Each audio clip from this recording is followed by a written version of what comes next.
Good morning and welcome. This is Bob Pace, your host on a Facebook show called The Secret and How to Fight CPS and Win. The I'm broadcasting from Southern California, sunny California, but it's rainy, so it's been really rainy. I normally doesn't rain that much, but we've got some rain, which is good. We need the water all we can. I know the rest of the country has had wet weather too. But anyway, this is a show that's produced on YouTube, and it's hosted by Vincent W. Davis and his law firm. And he is a family law attorney. He's a professional attorney and has years and years experience fighting CPS. And right now he's actually in Oklahoma. And I know he's fighting on a case there. And so he goes all over the country, and he's primarily based in Southern California. But the purpose of the show is to help educate you about something called CPS. It's a branch of social services that deals with the protection of children up to the age of 18 and how to um, bring a family back together called family reunification. I'll talk more about that in a little bit, but that's the whole sole purpose. It's an arm of social services. And uh, right now, we usually have a guest speaker, but no one called to make arrangements. We have a number, 888-888-6582. That number is my office number, and you can call in there and schedule a time to speak on the show. It is a live broadcast, and we do have questions that come in that can be text. You can text a question to me. I'll read it, and I'll try to answer it. I'm not a lawyer, but I have years and years experience with CPS. Yes, I was involved in CPS in 2015. My family was broken apart, and um, Vince W. Davis got my family back together again 3 years later. But I'm still feeling the aftermath of the CPS involvement as much as you're probably all fearing it because it's a frightening experience. Um, Vincent W. Davis can be reached at his office at 888-888-6582.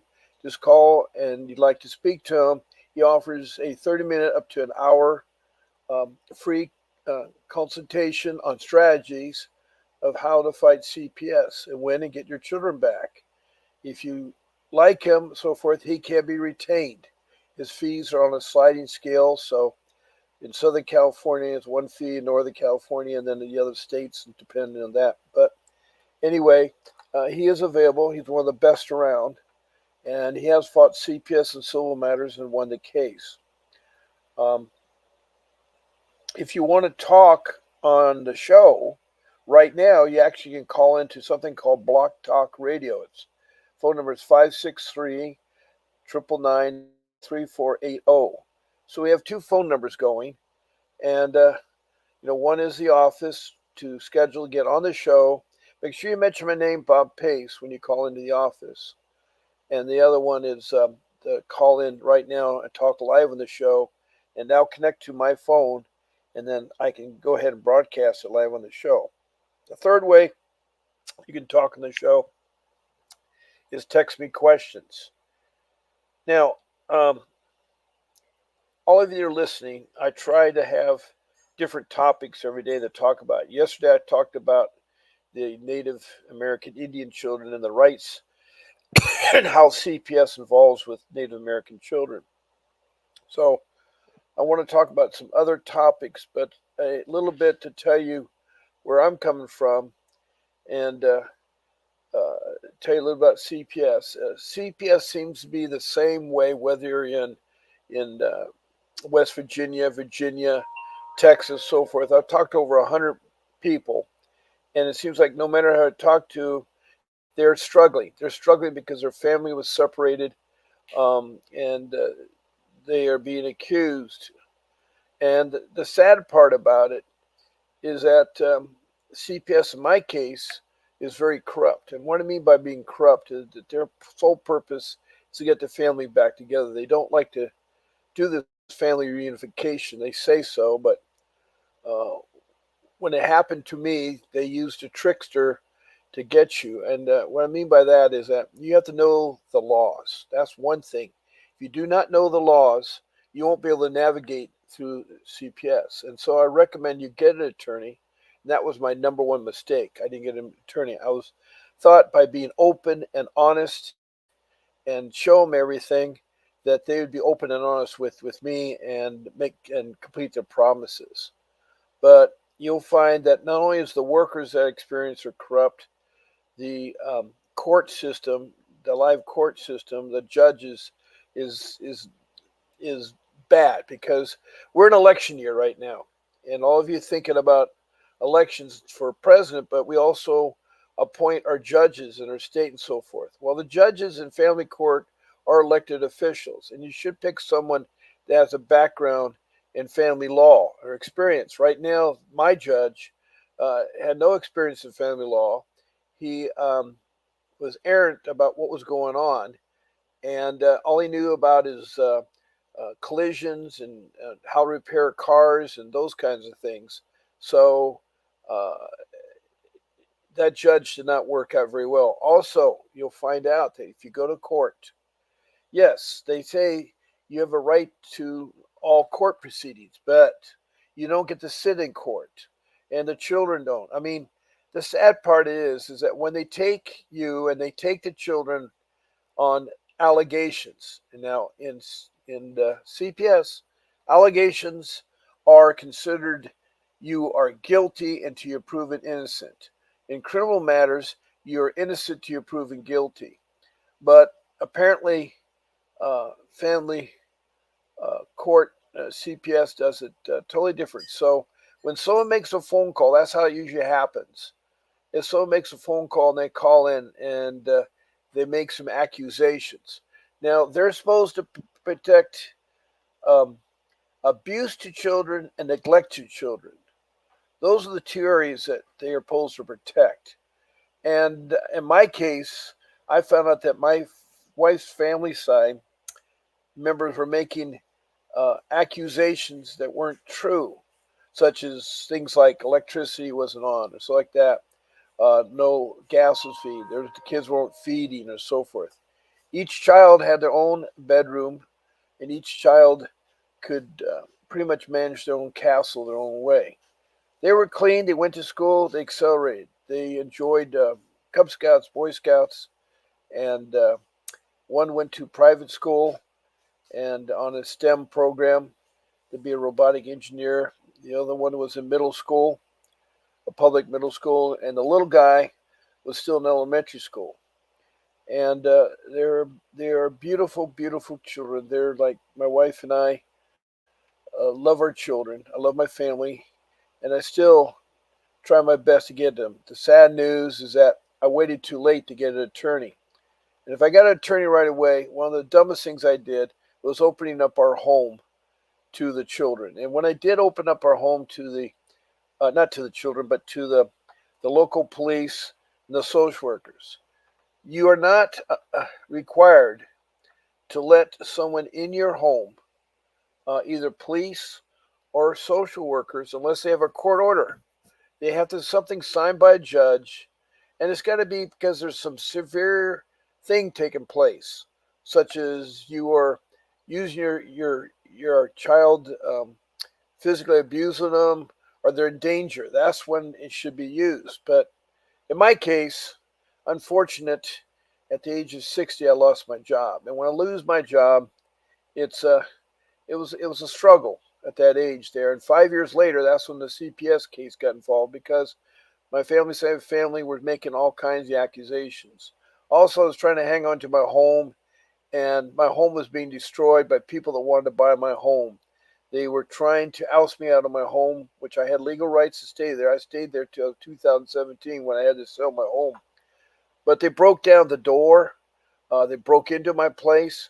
Where were the police? Nowhere to be seen. They didn't protect me. Also, my electrical box was stripped of all the wiring, all the fuses. The guy was sitting there trying to intimidate me. He put posters all over the cars that said they had this right, this right. What he was a scam artist. He was trying to get me to close my home, sell it cheap, and get out. I lived in a really expensive neighborhood. It was a private neighborhood, but there was no protection by the local police. The police could care less. And that's what's sad to say is that our local police isn't one of the best police. Now, I'm not against the police in general.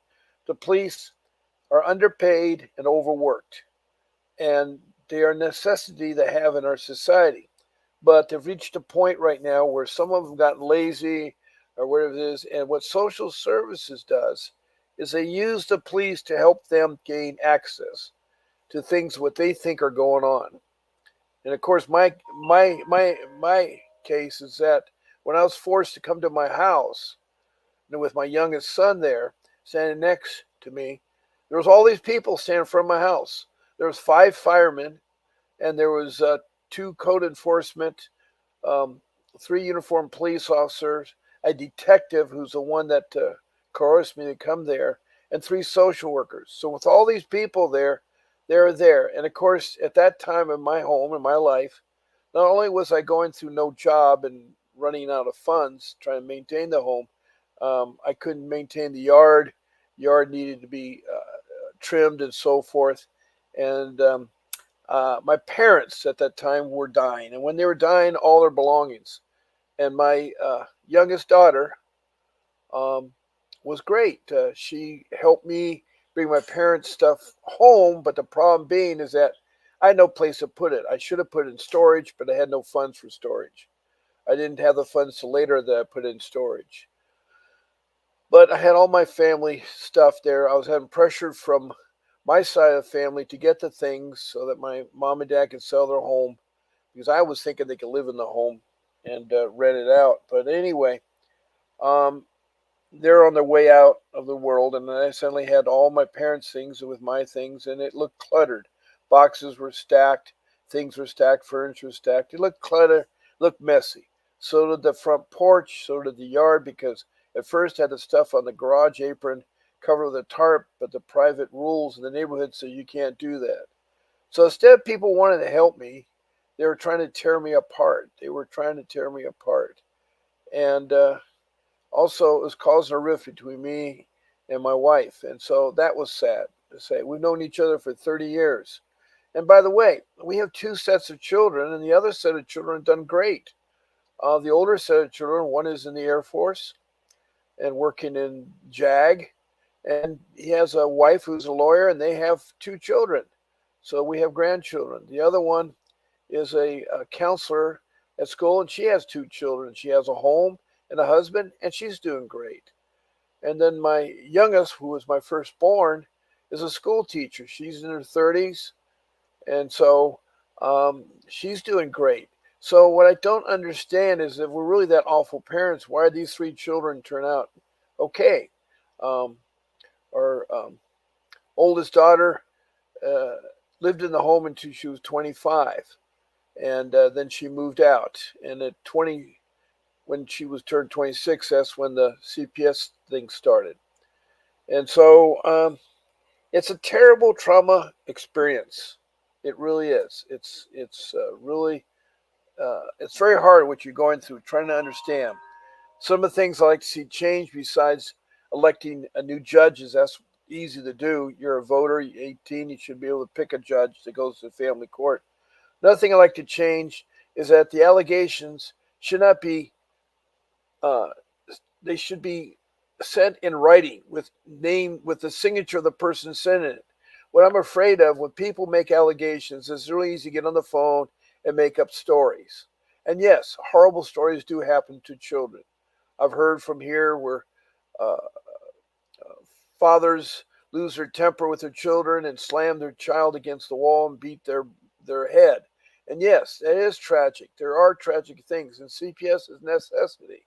But CPS has also changed. It isn't where it's friendly to the families that are maybe have some hiccups. Maybe they have a drug problem or an alcohol problem, or maybe they have people skills and things like that. One thing my wife and I have, we have an argument problem. Every time we talk, our voice is raised. We try to get one over the other, and it's constantly argumentative on it. And that's a form of domestic violence. And you should not be doing it for other children.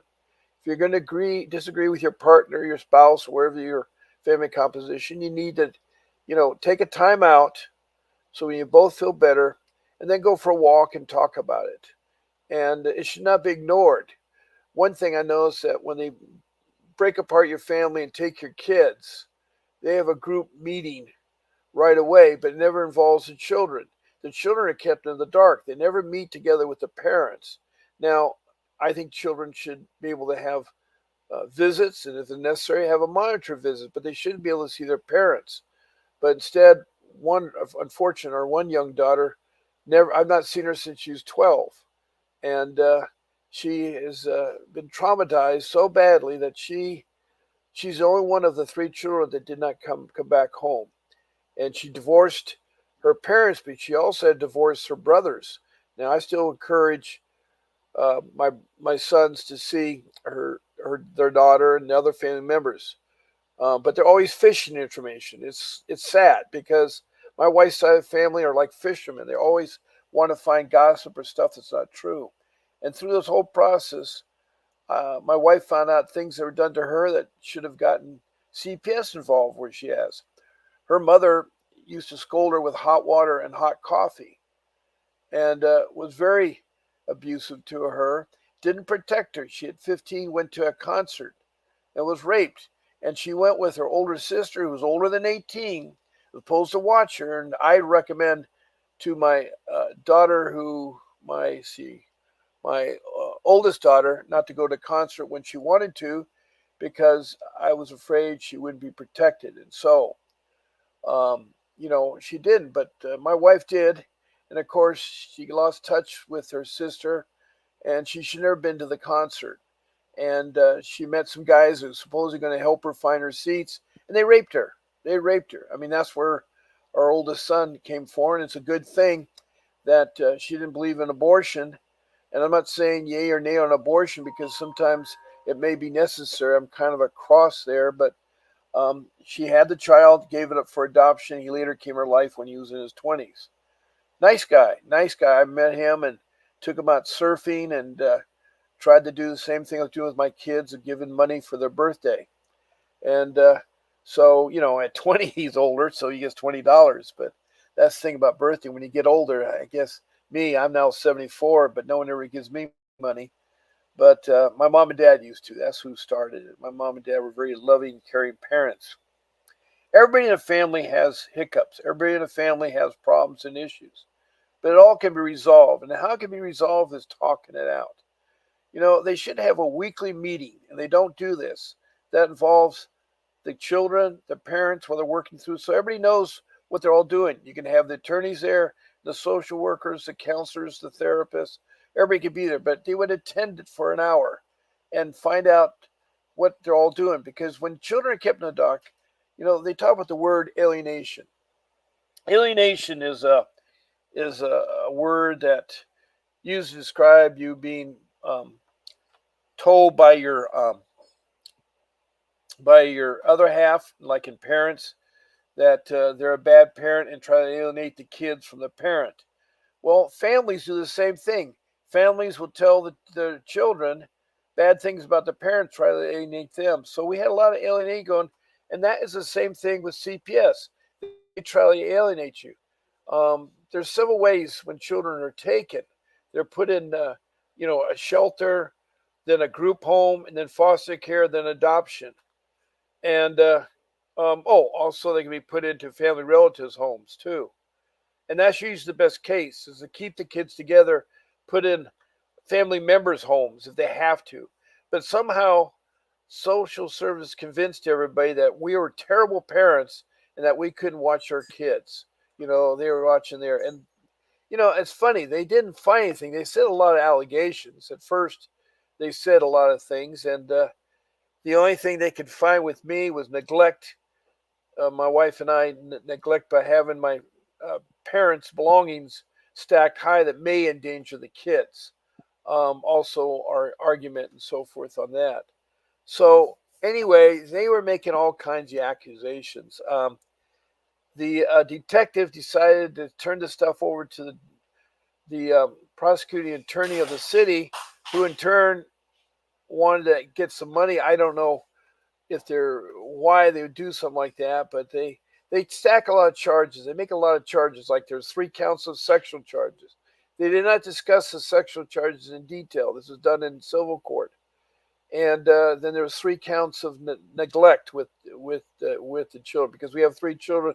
They have it in there, and that lasted about a year. I was shown up to trial. They're not ready. We're still ready. I did get an attorney for that. I should have kept on playing not guilty, but after a year of this, I thought it was best to go ahead and see what they offer. Well, they offer the sexual charges. There's no basis of sexual charges. They use that as a ploy to give you something that you think you're getting.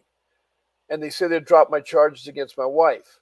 Now, we're both charged in family court, not with any sexual charges, but with the neglect charges and domestic violence, with the yelling and so forth there.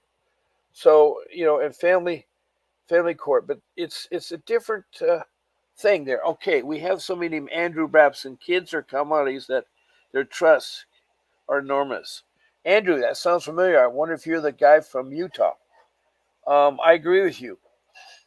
They are uh, they are definitely commodities. That is great. Thank you for texting that in. Um, so uh, what we found out, that no matter how good we do things, how many parent classes, how many things we go to a program, we show up, we can't sit in the courts, we don't know what the wheel and dealing. We start off with public attorneys. Stay away from public attorneys or defenders. I mean, they're worthless.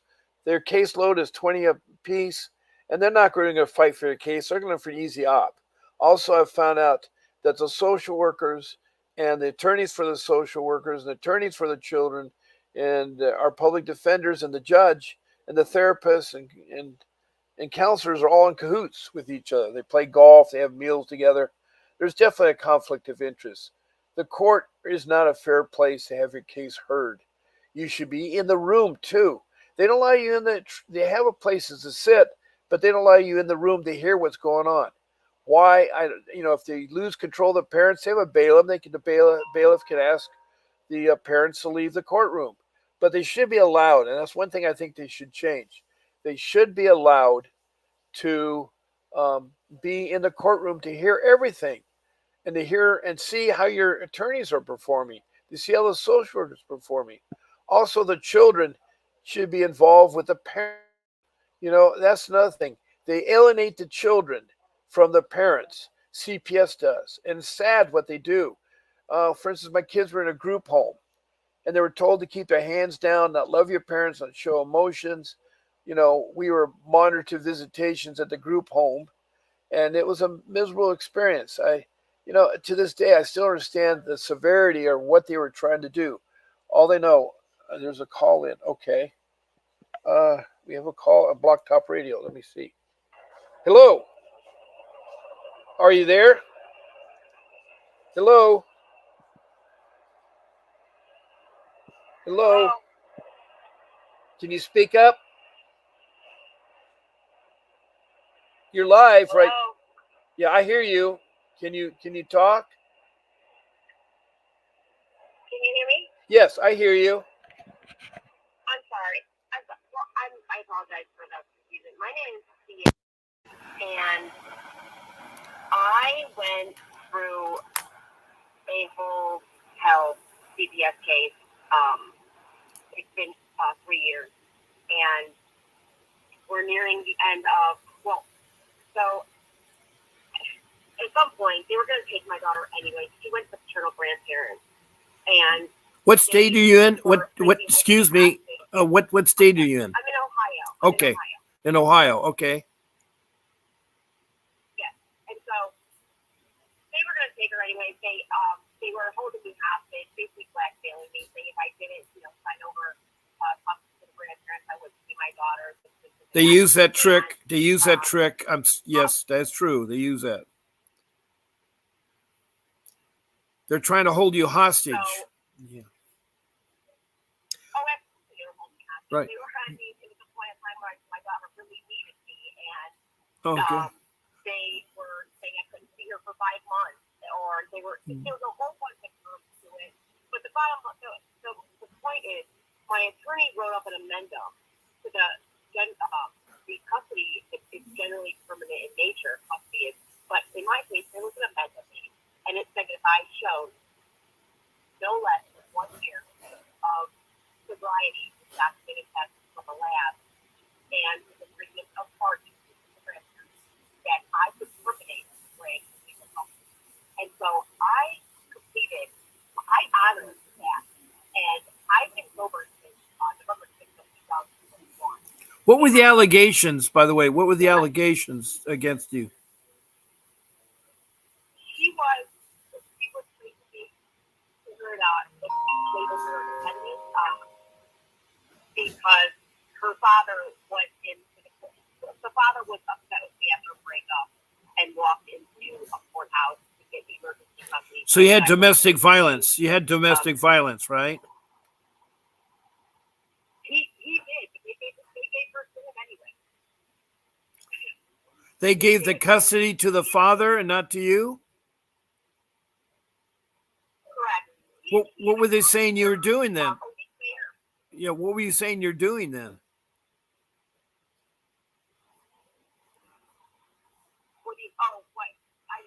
Okay. He was found not doing domestic violence, but you were found to do what? What were you doing that was wrong? I was taking amphetamine. Okay, so you had a drug thing, and they should have a plan for you. And temporary, it could go with the father, and then you get your drug issue taken care of. But they should have a plan to put the family back together. Correct. And so I did my part, and long story short, I went through the nightmare, but I ended up getting sober, and again, I get sober November 6th of 2021.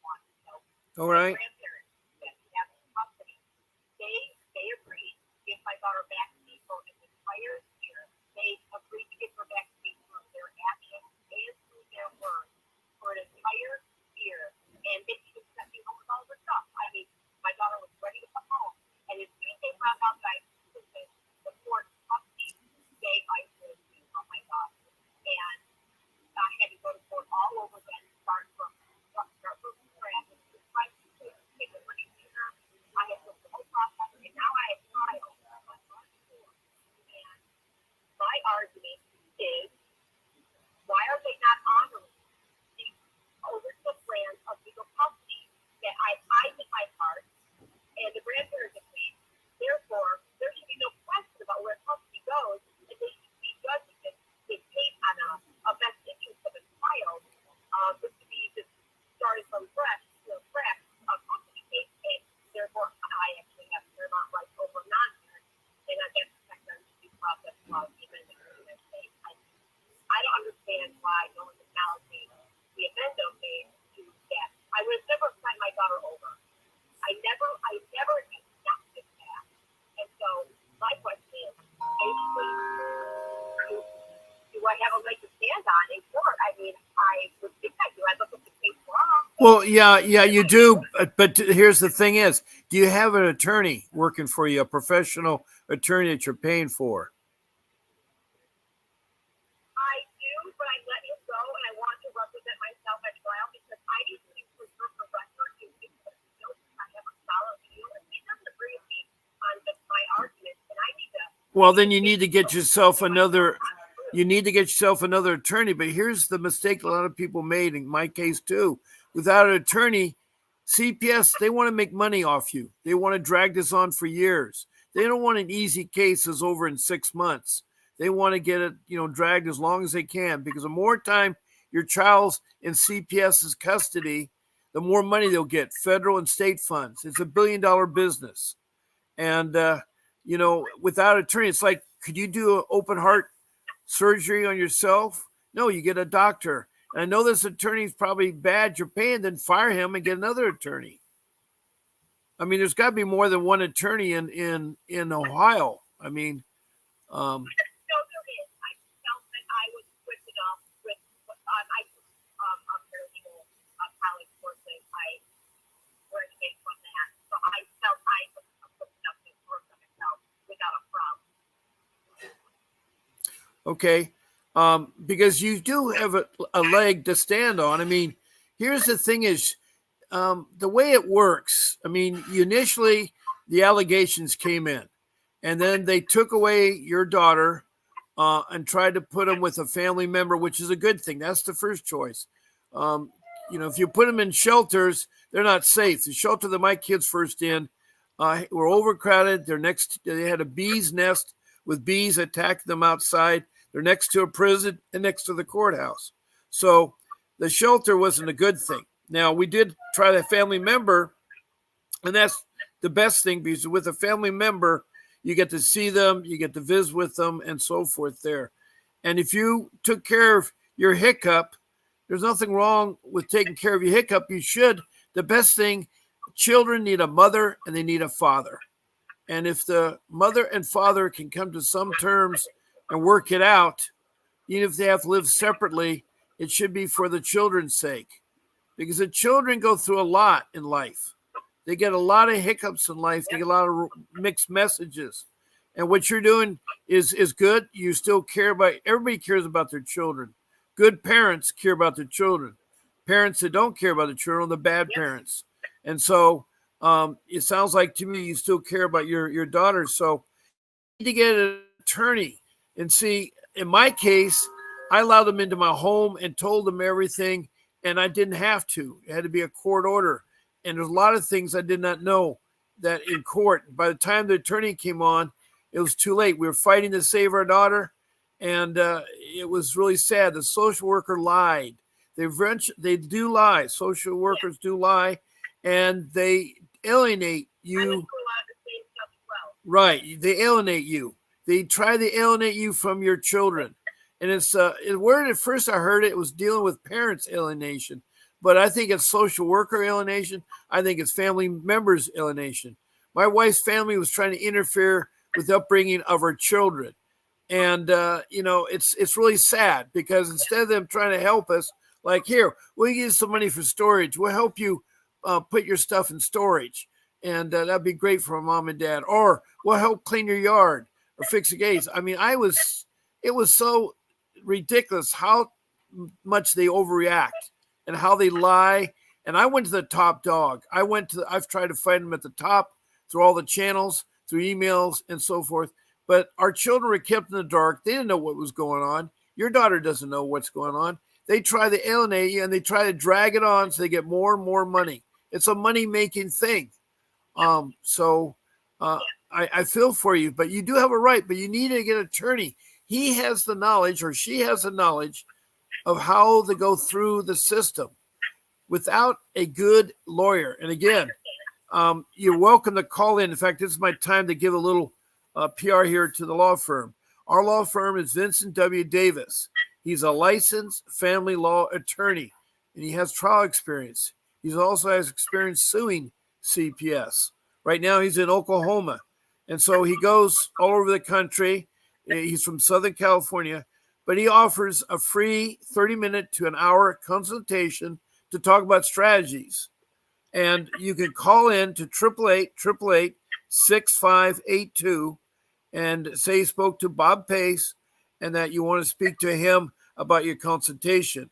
After you meet with him, if you like him and you want to, you can retain him. He has a fee and he'll go over that with you and so forth. And so all you listeners right now that are listening, I have what's your first name? Tierra. I have Tierra on the phone from Ohio, and she called into my Block Talk phone connection. And that number, by the way, is 563-999-3480. And in that number there, you can do what Tierra's doing. She's able to be a guest speaker on the show. Or if you want to be a guest and schedule time, call the office at 888-888-6582. The same number is Vincent W. Davis. All right, Tierra. So you tell me that you have an attorney, but he isn't doing his job. That's what he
Now, are you allowed? Are you allowed, Tara? Are you allowed to sit in the courtroom and observe and listen? Are you allowed to sit in the courtroom and observe and listen?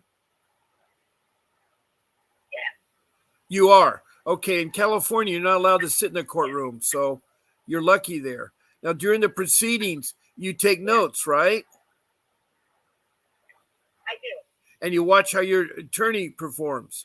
Okay, well, you have a great courtroom there because you're allowed to listen. Our case, we were never allowed in the courtroom, and our children weren't, and so no one knew what was going on. And so you need to take the notes, but it sounds like to me, you need to get another attorney that will fight for you. Well, you know what I thought was really bizarre too? When we were in court last month, they agreed to give my daughter back to me up until last month in court because they were overlooking it. And the magistrate asked, after grandpa, he said, well, are you going to give the child back to the mom? And he said, he didn't say anything, and he said, does she have a stable place to live? The grandpa said, yes. And the judge said, okay, well, give her back. And the grandpa said, yes. And then he changed his mind again. So it's like, this has been going on since a day, back and forth. And why she's now letting them change their mind again, I have no idea. Well, they're what they're trying to do, they're trying to stretch it out so they can make money. It's a money making thing. They'll lead you on and they'll give you false hopes and false promises, but they're going to drag it out. They're going to drag it out. They drag our case out to 3 years. Why drag it out? Why drag it out? Because I've already been dragged out for 3 years. Yeah. But you need an attorney. You need an attorney to drive those points home. And also, I'm afraid that the social workers and the lawyers for the social workers and everybody in that courtroom are all palsy-wowsy. I mean, they probably go to lunch, have lunch together, play golf together. So you're against a system that works against you, and it's hard. It really hard. I know. I can feel for you, but not. But I can get those points home. I can get them home. I don't need the attorney to for me. I can do that, and I can back myself up. Well, there. And if he wants to take that chance. No, but the thing is, you think you know what you're doing. And I felt the same way. I thought I could fight to the president of the United States about getting my children back. But I don't know the laws. I don't know how to navigate through the system. What I know now, if the case ever happened to me, the first thing, I'd still get an attorney, but I'd be on top of that attorney, making sure he does his job. And so, I wasted a lot of money. I lost my home because of it. I lost my jobs because they did nothing but ruin our family, and our children. All of them still have problems emotionally. The father still has problems. The mother still has problems, and we're miserable. We're miserable. We've been in this thing now for 9 years, and it's done nothing but to help me. It's like it's instead of them saying we offer you help or you deal with your matters. When we had a counselor. It wasn't a counselor for me and mom or my wife and I to work things out. It was what they wanted her to work on, things that they thought were going on. You see, the allegations, you don't know what people are allegating out there. You don't know the allegations, and that's the sad part. Stories are made up, and if family members are involved, they're going to alienate you. They really are. So, I strongly recommend. Oh, I know all about it. Yeah. I know it. The 30-page report written by the first party that light up 30-page report, and the entire thing was just riddled with lies. I couldn't even. Well, that's the problem is you got to have an attorney. Well, you have to highlight it. You got to sit there and show your attorney what is wrong, what the lies are. Then you got to substantiate it with documentation. Like they accused me of not paying electricity, gas, or water, so forth. I showed them all my utility bills. Even though I had attacks by strangers ripping up my electrical box, breaking my front door down, and police not doing anything about it, I had pictures. I have receipts. It cost me like $2,000 to fix the electrical box. That door was another couple $100. I didn't have that money. My money was all put into my attorney. And I was dealing with trying to get work, trying to take care of my parents who were dying during this whole time when CPS was involved. They just were not, they're not your friends. They are not your friends, and you can't trust anything you say. You can't say anything because they try to pit each other. They don't have any communication between the children and the parents. Everybody's kept separate. You have separate attorneys, separate. It's the whole purpose is this alienation. This alienation goes on rampant with CPS. It goes on rampant with family members. And it's like, you're talking to me very intelligently. I can tell that you really are concerned about your daughter. And Tara, you want to, have chance to be a part of your daughter's life. I'm lost. My daughter was ripped from me at age 12. I've had no communication with her. I didn't even have any monitor visits. My civil rights were violated. Very entitled. I'm entitled to see my daughter, and I would, but she didn't want to, and she was brainwashed to think I was awful or something. I don't know. They never bring that stuff out in court and stuff. No, I know. It's the worst feeling in the world when you know, and you know that that's going on. You know the reaction state. Never did before, and my daughter went to the same thing, and you know, right? And they are being brainwashed. It's a fact that it is impossible. It is a scientific fact that it is impossible for a child to reject a parent. I know it is, unless they are led to believe. Lest they believe something awful, and they never bring that out. I said, "What awful things did I do, or what the thing is?" And it's like it's not discussed. Nothing. I mean, it's like it's all hidden. Why? They want to drag it out. They wanted her to be adopted.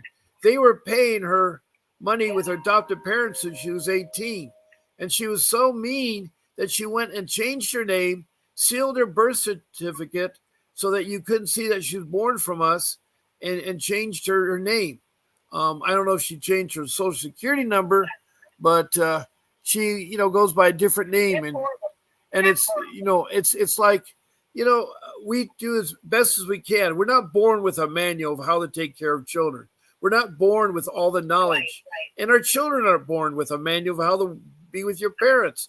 It's all a learning process. And it's something that should be discussed about and talked about in walks, or in counseling with therapists and counseling. That could all help out there. But I hate to say it, some of the therapists out there are just as bad because they'll steer someone off in the wrong direction and give them the wrong information. And I just... and another thing that a lot of parents have a hard time navigating in court is when a foster family temporarily has children, and then the parents get well, and then they pick the court for custody of their children back, and then the foster parents want to put in a motion to keep these children because, now that they bonded. Well, not only the bonded, yeah. But that's not fair. Yeah, that's not right. That's what they signed up for. That's what they signed up for. Well, foster care parents do abuse our children, yeah. Yeah, they do abuse our children in foster care. My youngest son, was scolded because he took communion from a layperson instead from the priest. He was taught to take it from the priest. He was scolded for drinking too much orange juice. He was cuffed in the head. He wanted to go at church when the children would get together for a special mass and the parents stay at their mass. He would go with the group, and because the monitor couldn't follow him, she was infuriated. And at Cub Scout meetings, these boys who didn't know anything would see this strange woman following us around and trying to do anything in the Boy Scouts, go on camp outs or anything like that. It ruined my son trying to want to be an Eagle. It ruined my son who wanted to be an Eagle too. Both my boys wanted to do that. And no matter what, both boys are doing well still in school. They really did well. And they did well in private school.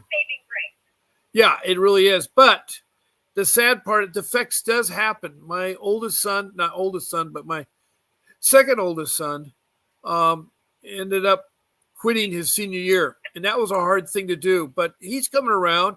He wanted to move back home with mom and dad and try to make a go and better his life. And he's doing that. He's got a really great program going. He's got a job, and he is trying his best to see friends and deal with his nightmares or his demons. But I think it's all because of CPS. CPS has brought in so much stuff to ruin our kids and so forth. How did it initially? You were doing amphetamines, the drugs, right? Yeah. Say that again. I heard another voice. Go ahead, say it.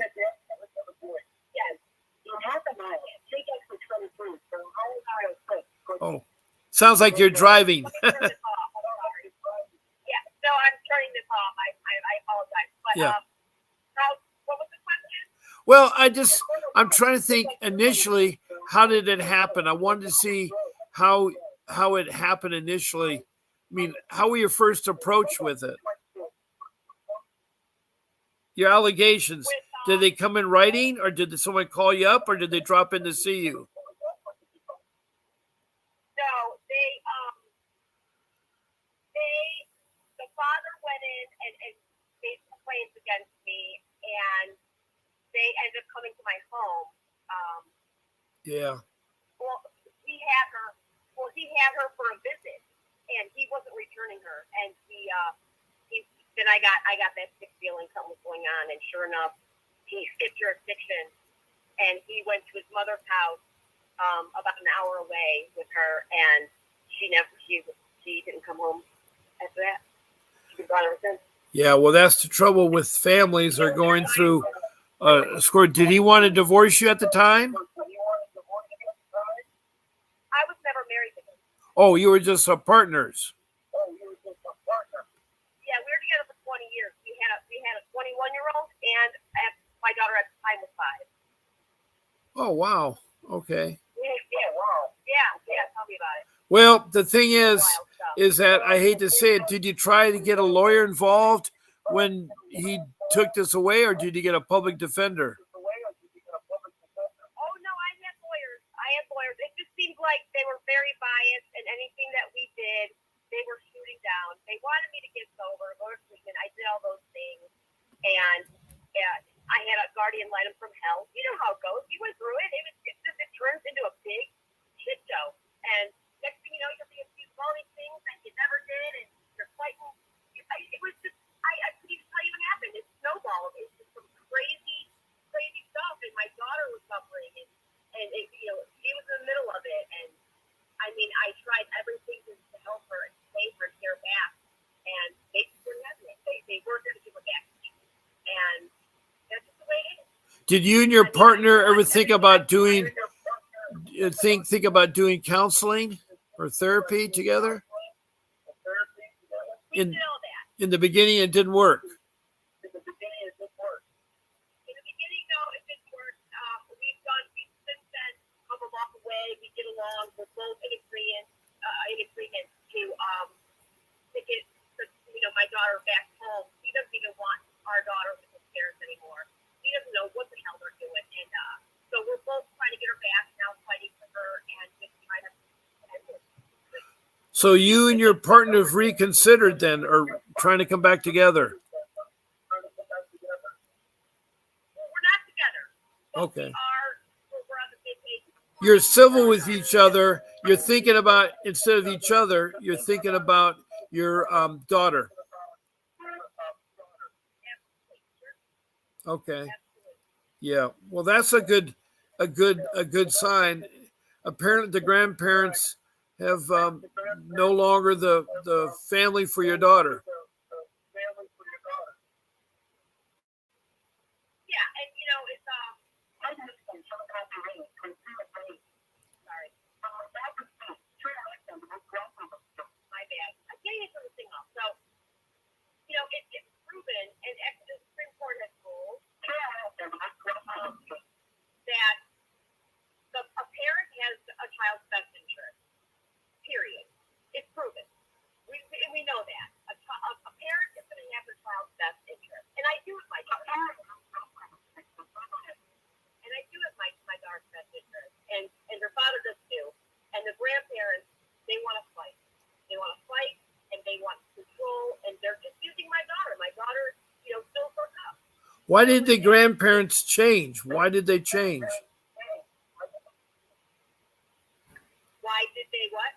Why did they change?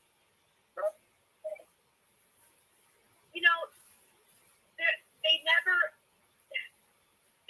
liked me. I've known them for almost 30 years now. I'm 41. All right. And I met their son when I was 15. So we've been together. We've been in each other's lives for a long time. They never liked me. They always had something for me, you know. And Right. as soon as my daughter landed in their lap, it was like they were, rubbing their hands together, plotting, and like, oh, what can we do to, and they've been doing it ever since. And it's been a nightmare trying to get my daughter out of their mouth. That's what my wife's family was trying to do. My wife's family was trying to get our daughter out from my wife and us. They never really liked me from day one. I had met my wife. I fell in love with my wife. I've tried to take care of my wife, but through all those years, they always downplayed me. They never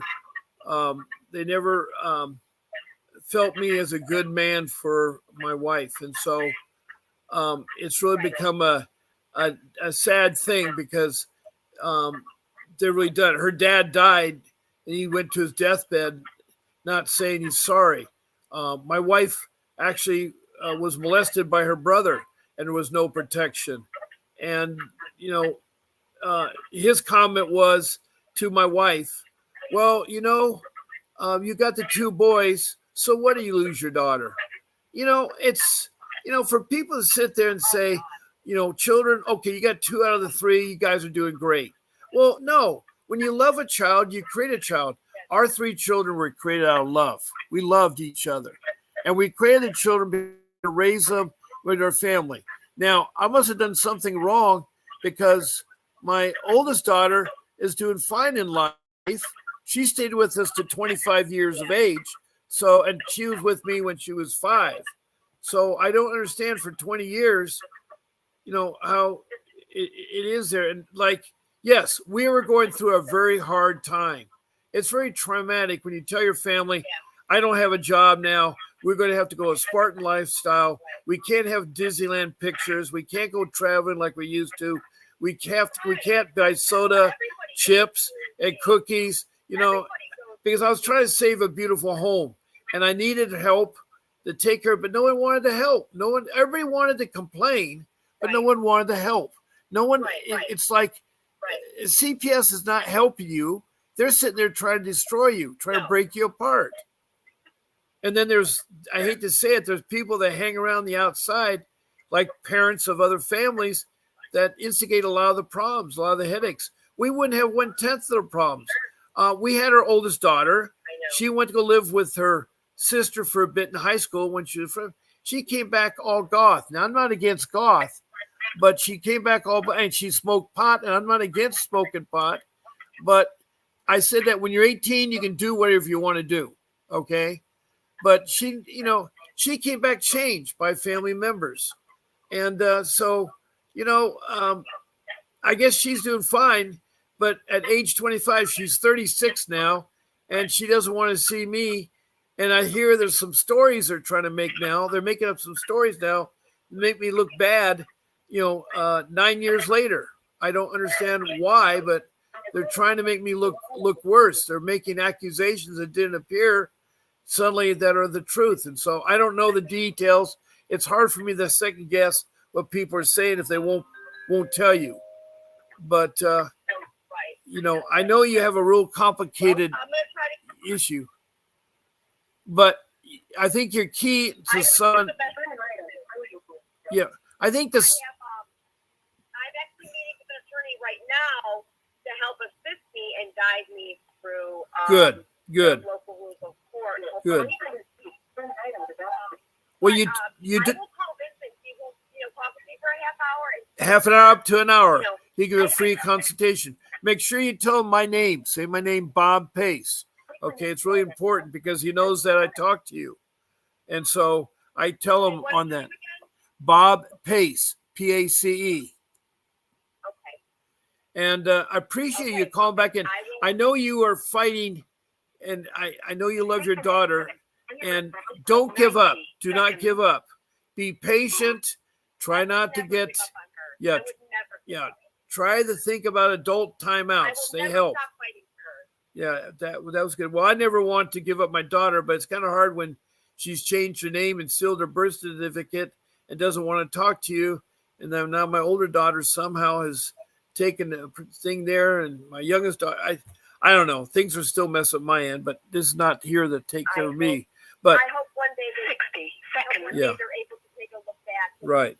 Stop Okay. and back and see the big picture. And right.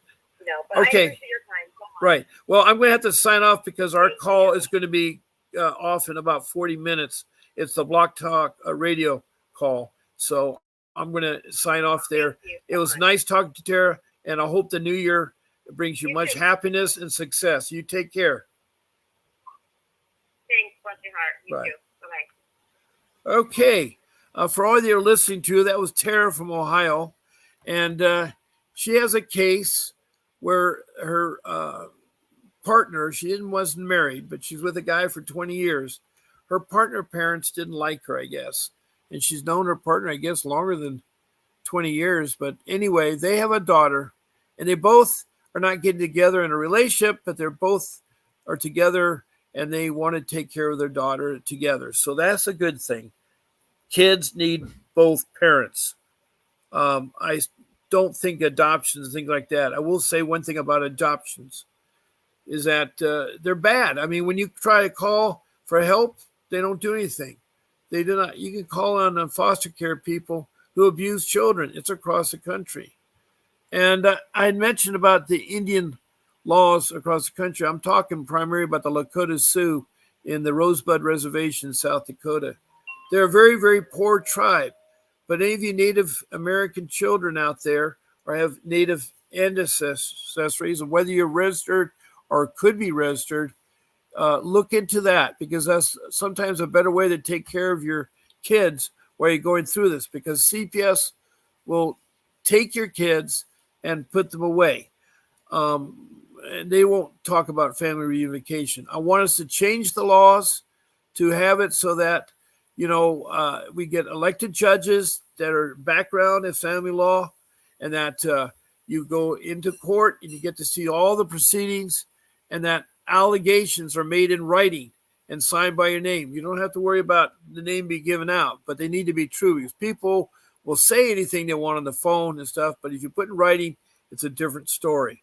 Also, we need to have it so that it's a lot of transparency, and all this tricksters that they use, that is wrong. And it should not be a money-making thing. They need to have social workers that are qualified. Right now, they're not. They're young, fresh out of school. Nothing wrong with them, but they should be paired with an experienced worker and wait at least 10 years before they make a decision of how to do something with your family. They're inexperienced. But my time's running out, and so I got to end the show. So again, for all of you that have listened, if you want an attorney who will give you a free consultation of 30 minutes up to an hour, please call in. This Vincent W. Davis. He's a family law attorney with years of experience. He has sued CPS in civil cases, and he does go everywhere. Today he's in Oklahoma. So he's a good attorney, and you got that hour there that you can discuss your strategies. The number is 888-888-6982. And what I want you all, so if you want to be a guest speaker and tell them your stories, I'd like to hear a good thing about CPS. I've yet to hear anything good about CPS. I've heard from nobody. But you call the same number, 888-888-6582. You're also using Block Talk Radio. You can call in at 563-999-3480. It's on the screen. And so with that being said, is that I want the new year ahead, or actually this year ahead, 2024, be much successful, and much happiness has come your way. And wherever you do, not give up with your children. If you love your children, still fight for them and make sure to give them love and understanding.